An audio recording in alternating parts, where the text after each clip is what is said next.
अस्सलामुअलैकुम नाज़रीन, आप देख रहे हैं प्रोग्राम अंदर की बात मुज़म्मिल सोहवैदी के साथ। मैं हूं आपकी मेज़बान इकरार यास। हमारे साथ मौजूद है मुज़म्मिल सोहवैदी। अस्सलामुअलैकुम, वेलकम टू द शो। क्या हाल है आपका? वालेकुम सलाम। बिल्कुल ठीक। आप सुनाएं, कैसी तबीयत है आपकी?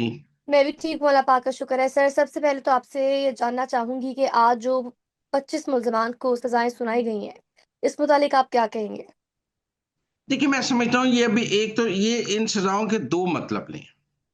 पहली बात तो ये है कि जो लोग पिछले कुछ 24-48 घंटे से ये ट्वीट कर रहे थे कि जी माहौल बना रहे थे कि जी बड़े बैक चैनल मुज़ाकरात हो गए, बैक चैनल खुल गया फौज के और इमरान खान के दरमियान। वो कोई कह रहा था कि डडियाला जेल में एक सफारतकार साथ था और जेल में गए और वहां बातचीत हुई। इमरान खान को एक वीडियो मैसेज रिकॉर्ड कराने का कहा गया, उन्होंने कहा नहीं मुझे वैसे। कोई कह रहा था बनी गाला को सब जेल बनाया जा रहा है, कोई कह रहा था कि उनको केपी भेजी जा रहे हैं, वो अब केपी में रहेंगे, उनको केपी हुकूमत के हवाले कर दिया जाएगा। तो एक 48 घंटे से एक शोर था जैसे कि पता नहीं कोई इमरान खान की और फौज की मुक गई है और सुलह हो गई है और फौज ने सरेंडर कर दिया है इमरान खान के आगे।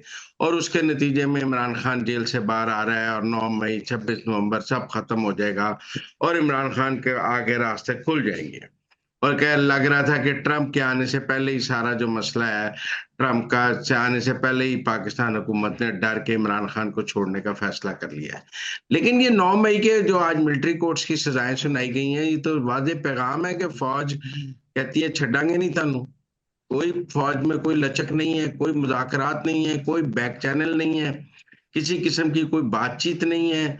और फौज अपने उस मौकफ पे खड़ी है कि 9 मई के किसी मुल्जिम को माफी नहीं देनी, मास्टरमाइंड को माफी नहीं देनी। और जब तक इमरान खान और उनके साथी 9 मई पे माफी नहीं मांगेंगे, इनसे एक इंच बात नहीं हो सकती। ये तो आज की सजाएं तो साफ बता रही हैं कि इसके बाद इमरान खान को 9 मई में सजा होगी। क्योंकि अगर फौज ने सिर्फ इन मासूम जो सियासी कारकुन है, इनको थोड़ी सजाएं देनी है, मास्टरमाइंड को भी सजाएं देनी है। मास्टरमाइंड प्लानर जिन्होंने कराया उनको सजाएं ना मिले और इनको सजाएं मिल जाए, वो तो मजाक हो जाएगा ना। तो इसलिए मेरे ख्याल में आज की सजाएं बिल्कुल वाज़ेह पैगाम है कि फौज और इमरान खान के दरमियान कोई बैक चैनल नहीं हो रहा, कोई मुज़ाकरात नहीं हो रहे, कोई लचक नहीं है। और फौज 9 मई पे आसिम मुनीर वैसे ही खड़ा है जैसे पहले दिन था।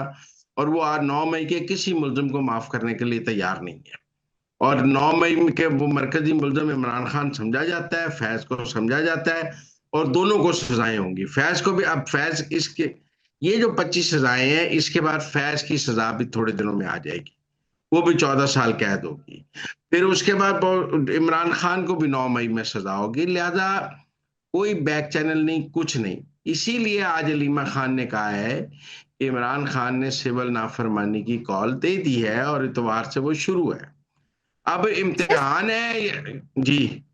सर, इस मुतालिक आप क्या कहेंगे? सिविल नाफरमानी अगला सवाल करने लगी थी आपसे। आपको क्या लगता है इस मुतालिक जो उन्होंने कहा है? फिर उन्होंने ये भी कहा है, अलीमा खान साहबा ने, कि लग रहा है और ये सुनने में भी आ रहा है कि सोमवार को अलकादिर ट्रस्ट से रिलेटेड भी खान साहब के खिलाफ फैसला सुना दिया जाएगा। इस मुतालिक क्या कहेंगे आप? देखिए, फैसला तो सुनाया ही जाएगा, सोमवार को नहीं सुनाया जाएगा, 4 दिन बाद सुना दिया जाएगा। मतलब फैसला महफूज है तो फैसला सुनाया तो जाना ही है। अब ये तो जुए वाली बात हुई ना कि पीर को सुनाया जाएगा या जुमेरात को सुनाया जाएगा या हफ्ते को सुनाया जाएगा। बहरहाल जब जज साहब फैसला लिख लेंगे वो सुना दिया जाएगा। और ज्यादा इम्कान ये है कि उसमें सजा होगी उनको, और ज्यादातर लोगों का ख्याल है कि उसमें सजा होगी। मैं अब ये तो नहीं कह सकता कि जी पीर को जरूर सुनाया जाएगा और या पीर को नहीं सुनाया जाएगा।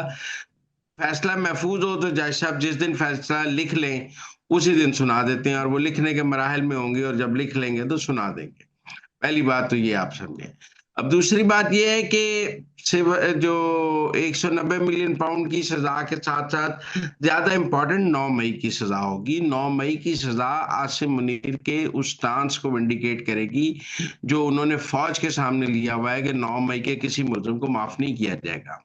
जब वो 9 मई में फैज को सजा देंगे, जब वो 9 मई में इमरान खान को सजा देंगे, तो आसिम मुनीर अपनी फौज के सामने सीना तान के खड़े होंगे कि मैंने 9 मई के तमाम मुल्जमान को सजाएं दी हैं और कैफरे किरदार तक पहुंचाया है। अगर 9 मई के मुल्जमान को सजाएं नहीं होती हैं और वो बच जाते हैं, तो फौज आसिम मुनीर साहब से सवाल करेगी कि आप 9 मई के मुल्जमान को सजाएं ही ना दिला सके, आप कैसे आर्मी चीफ हैं। इसलिए मैं नहीं समझता कि फौज कोई लचक दिखा सकती है, कोई बैक चैनल डिप्लोमेसी हो सकती है, कोई चक्कर चल सकता है जिसके तहत जो है तो इमरान खान की 9 मई में माफी हो जाए। ना फैज की माफी होगी ना इमरान खान की माफी होगी, क्योंकि आसिम मुनीर बहरहाल पाकिस्तान की फौज के आगे 9 मई के हवाले से जवाबदेह है, और उन्होंने 9 मई के हवाले से पाकिस्तान की फौज के सामने एक स्टैंड लिया है, और उस स्टांस के ऊपर वो अब तक खड़े हैं। डीजीआईएसपीआर की मुतद्दद प्रेस कॉन्फ्रेंसें हैं, उससे ये फौज कोई इमरान खान नहीं है कि यू टर्न ले ले, आप समझें। मतलब वो इमरान खान साहब यू टर्न ले सकते हैं, आसिम मुनीर के लिए यू टर्न लेना आसान काम नहीं है। इमरान खान तो किसी को भी जवाब दे नहीं सुबह यू टर्न ले लें, आसिम मुनीर तो अपनी 15 लाख फौज को जवाब दे है, उसने फौज के साथ रहना नहीं है, कमांडर्स के साथ रहना नहीं है, वो कैसे यू टर्न ले सकता है। तो इसलिए मेरे ख्याल में ये 9 मई के मुल्जमान की सजाएं और उसमें मास्टरमाइंड फैज और इमरान की सजाएं जब तक नहीं होंगी तब तक कोई बात नहीं हो सकती। अब दूसरी बात यह है कि सिविल नाफरमानी की जो कॉल जी। दी गई है, मुझे लगता है जिस तरह फाइनल कॉल नाकाम हुई है, जिस तरह पहली सारी कॉल्स नाकाम हुई हैं, जिस तरह हुकूमतें तोड़ना नाकामी थी, जिस तरह कौमी असम्बली से इस्तीफे देना नाकामी सी, अगर आप इमरान खान की नाकामियों की एक तवील दास्तान निकालें ना, तो अदम एतमाद के वक्त असेंबली तोड़ना एक नाकामी थी, बहाल हुई, अदम एतमाद हुई, उससे बेहतर था। फिर उसके बाद इस्तीफे देना एक नाकामी थी, बाद में मिन्नतें करते रहे कि हमें वापस कौमी असेंबली में आने दो, किसी ने आने ही नहीं दिया, और इनको समझ आई कि हमने इस्तीफे दे के गलती की। फिर पंजाब और केपी की हुकूमतें तोड़ना एक बहुत बड़ी नाकामी थी, बाद में रोते रहे कि हमसे गलती हो गई, हमने हुकूमतें तोड़ दी। कभी कोई अपनी हुकूमतें भी तोड़ता है। इसी तरह मुतद्दद ऐसी 9 मई एक नाकामी थी। मतलब देखिए ना, अगर आपने 9 मई ना किया होता, आपकी वैसे ही उम्र था, बंदियाल जमानत ले लेता, आपकी अदलिया से सेटिंग थी, या आपका बंदियाल ने अगले दिन आपको रिहाकारी देना था, तो आपको ये 9 मई करने की क्या जरूरत थी। आपने फैज के चक्कर में आके 9 मई किया, एक बहुत बड़ी नाकामी। उसके बाद भी देखें तो इमरान खान मुसलसल ऐसे फैसले कर रहे हैं जो इसके नतीजे में उन्हें सियासी नाकामी हो रही।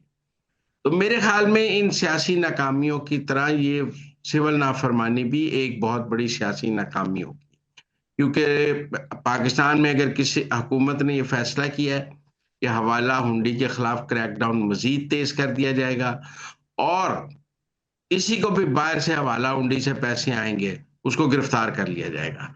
लिहाजा रेमिटेंसेज आपने भेजनी है तो आप बैंक से भेजेंगे, नहीं तो आपके पास भेजने का कोई चक्कर नहीं है।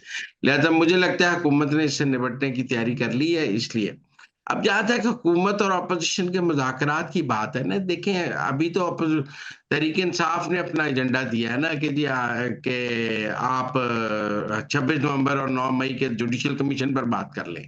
हुकूमत अपना एजेंडा देगी कि अगर बात करनी है तो इन शराइत पर बात करें, हम आपकी शराइत पर बात करने के लिए तैयार नहीं है, लिहाजा ये खेल भी चलता रहेगा। देखिए इमरान खान 20 जनवरी का इंतजार कर रहा है, आप ये बात समझें। इमरान खान की ये सिविल नाफरमानी, मजीद कोई कॉल ना देना, पार्लियामान में वापसी, मुज़ाकरात के लिए कमेटी बना देना, ये सब वो कर रहे हैं कि वो 20 जनवरी का इंतजार कर रहे हैं।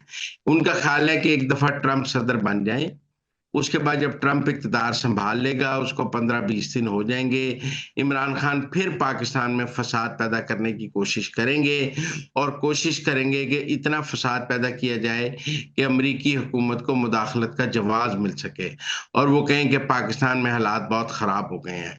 तो एक किस्म की सिविल नाफरमानी की ये जो पहला फेज है ना कि जी रेमिटेंसेज ना भेजें, ये इसका सॉफ्ट फेज है।